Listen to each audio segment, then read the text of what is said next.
pakikiisa ng GMA Kapuso Foundation sa Epilepsy Awareness Month. Tampok po natin ngayong gabi ang ilang kaalaman at katotohanan tungkol sa sakit na ito. Totoong nakakagulat at nakakataranta ang makakita ng taong sinusumpong ng epilepsy.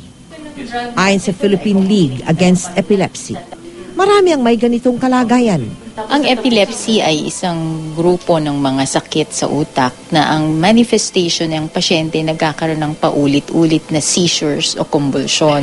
May normal kasi tayong kuryente sa brain. Lahat ng brain cells natin nagko-communicate yan through electrical signals. Pero minsan, parang isang poste na biglang may nag-spark, parang nagkakaroon ng sobrang release ng kuryente. Pero hindi lamang pala paninigas at panginginig ang sintomas ng pagsumpong ng epilepsy. Meron kasing mga klase ng seizure na hindi nawawalan ng malay pero parang nawawala sa sarili. Marami dito kasi akala baliw sila, pero hindi. Nagsiseizure lang sila. At pag nagamot mo yung seizure, hindi sila abnormal in terms of behavior. Ilang beses nang nawala ang 10 taong gulang na si Annalyn. Minsan, sa gitna ng paghahanap ng kanyang mga kaanak, natagpuan siya ng DSWD sa Maynila. Nitong huli siyang nawala, naglakad ang bata mula Caloocan hanggang Quezon City. Kaya ang pintuan ng kanilang bahay, lahat may kandado. Ito lang daw kasi ang paraan ni Lola Carmelita para masiguradong hindi basta-basta makakalabas ng bahay si Annalyn. So, halos gabi-gabi po, naninigas siya. Ang ginagawa ko na lang, todo bantay na lang. Minsan paluin niya ako, ganyan. Itinitis ko na lang. Matalino si Annalyn. Ang maliliit na piraso ng puzzle na ito, madali niyang mabuo. Honor student ang bata nung nag-aaral pa ito sa grade 1. Laking pagsisisi ni Jenny, ang ina ni Annalyn, kung bakit hindi niya kaagad dinala sa doktor ang bata.